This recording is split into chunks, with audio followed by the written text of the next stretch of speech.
In order for the steel plates to get this hammer to the dimensions I wanted, it was bandsawed lengthwise. After forging, I feel it gave the hammer such an interesting look, and so I want to mimic that to some degree. I know someone will say, well, go out and get a bandsaw and cut the stock yourself, but that ain't no fun. I want to turn this piece of 1050 steel into what I'll call a sort of scuffing wheel. For virtually all blacksmithing projects, once you have the function down, then you can start messing around with the form. And that's where things like texture might come into play and enhance your projects.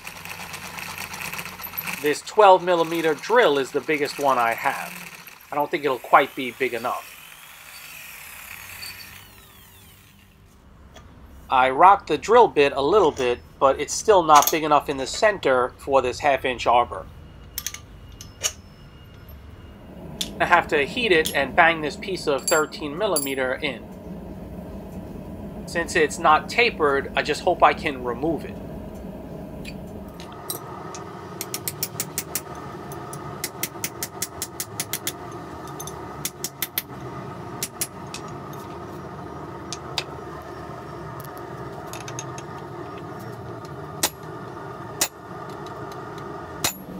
Oh yeah, it's stuck. But no fear, I have my ways.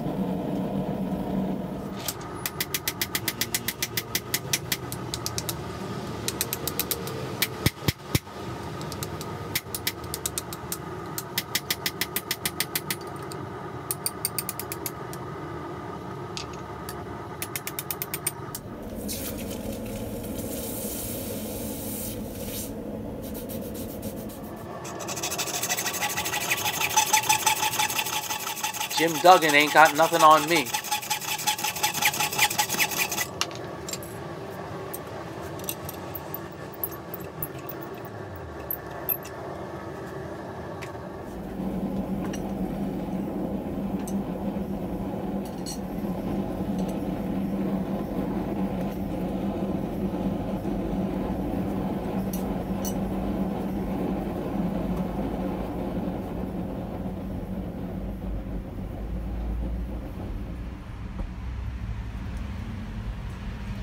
I shut the forge off and I'll let this anneal.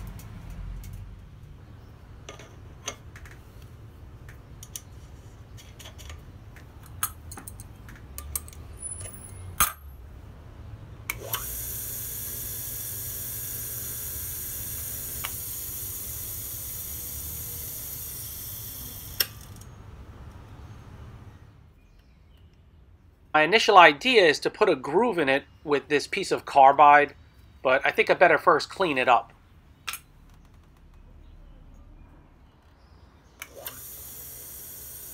Whatever you see me doing, it might not always be wise to copy my behavior. Remember, I make the mistakes, so you don't have to.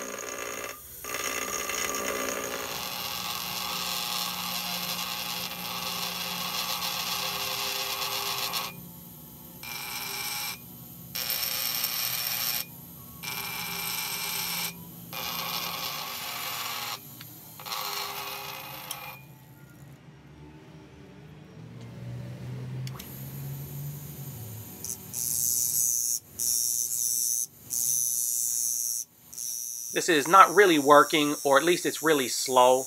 I have another idea to use a cutoff disc, but I'll try that in another video.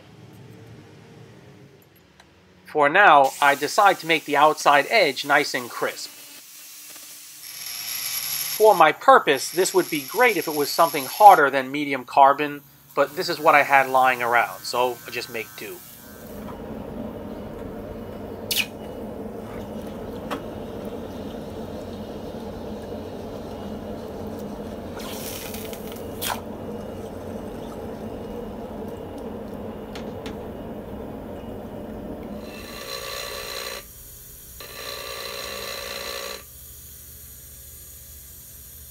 This is obviously not like the bandsaw marks, but I think this will be really interesting once it's forged out.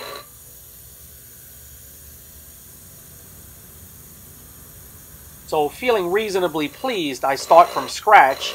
I remove the scale from that piece, and also dress it a little bit. That's my habit whenever I'm making a hammer. So I decide to go with this scuffing wheel on two sides, the top and bottom, and then use my hacksaw like I am here on the sides, just for what the hey. It's not biting in the center, so that's why I've got my hand in the middle just to add a little bit of pressure in that area.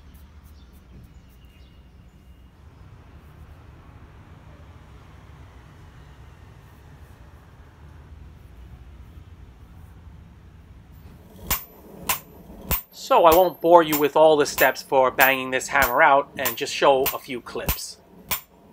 When I was a young teen on Staten Island, some wise guy said I looked like a boy in a gorilla suit. So there you can see my hairy gorilla arm, and there my hairy gorilla leg. For a time, I used to live across the street from an insane asylum, and a friend of mine said I should get a real gorilla suit and stand in the window. Then the inmates will tell their doctors that they see a gorilla, and they'll never release them, probably double their medications.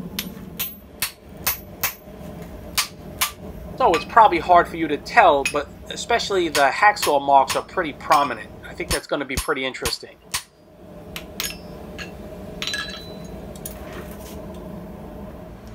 So I heat treated it, but you still can't really tell. I need to polish it a bit, and then we'll see what's revealed.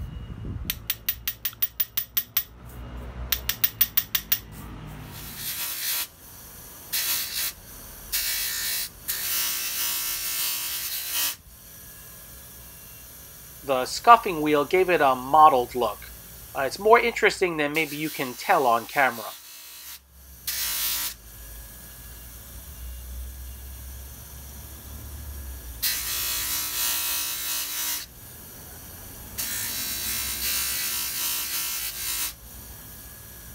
I really like the hacksaw marks.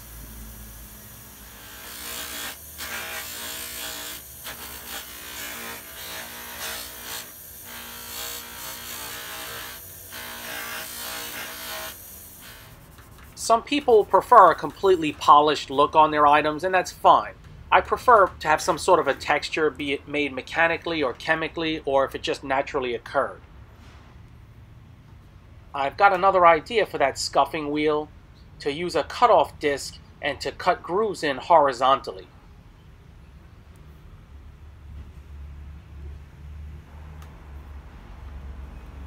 It's good to experiment in different areas of your hot iron work.